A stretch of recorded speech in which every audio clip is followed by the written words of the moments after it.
So Hajj Badal, which is basically a proxy Hajj. Okay, so this is a Hajj. This is an obligatory Hajj that is done on behalf of somebody else. That is called Hajj Badal.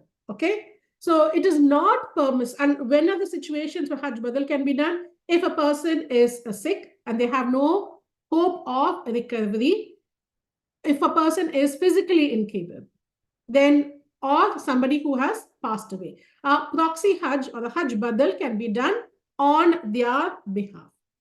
However, it is not permissible for the person to appoint someone else to do Hajj and Umrah on his behalf. Okay, except in a case where he is unable to go to the Kaaba himself. He has, for example, a terminal sickness. Okay, say for example, cancer. Okay, which prevents him from traveling, etc. It's dangerous for him to travel, etc. There is no hope for cure, or they are very old. In these scenarios is when it is allowed for him to appoint somebody else to do Hajj or Umrah. But if it is a temporary sickness, then in that case, they have to wait it out and do Hajj on a different year, and they cannot appoint somebody else to do Hajj. Okay.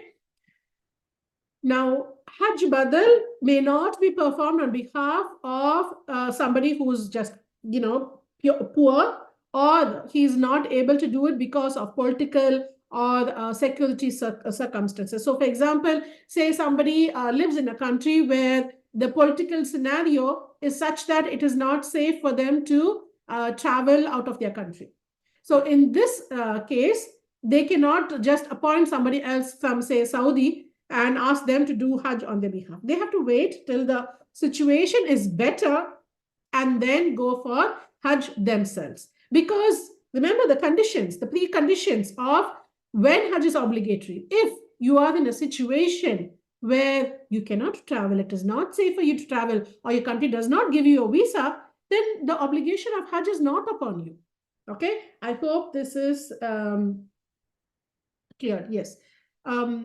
So who can perform Hajj on behalf of somebody else?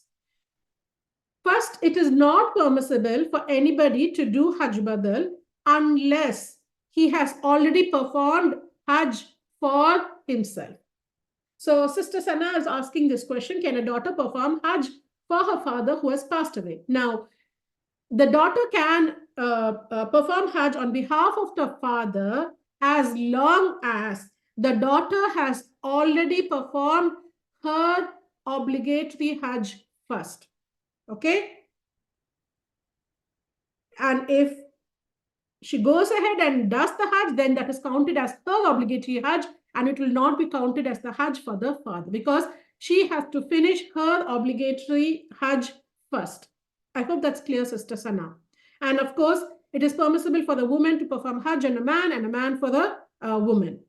And if a Muslim dies without performing the obligatory Hajj, and he has met all the conditions of it being obligatory, meaning he was physically capable, there was no security issues, he had the financial capability, and in spite of that, he did not perform the obligatory Hajj, then it is obligatory for one of his heirs to perform Hajj using his wealth.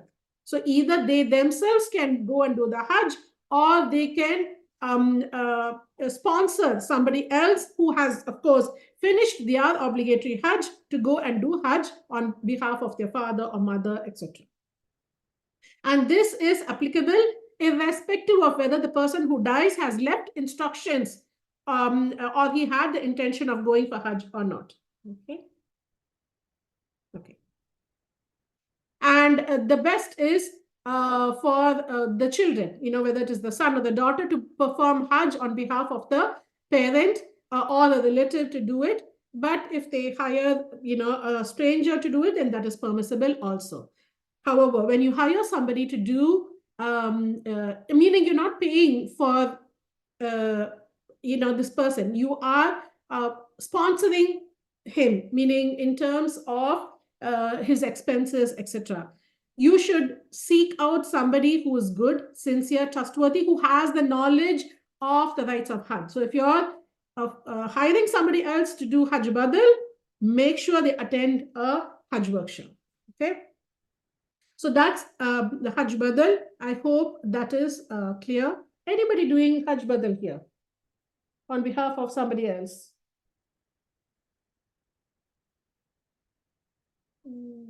Okay, good. So let's move forward.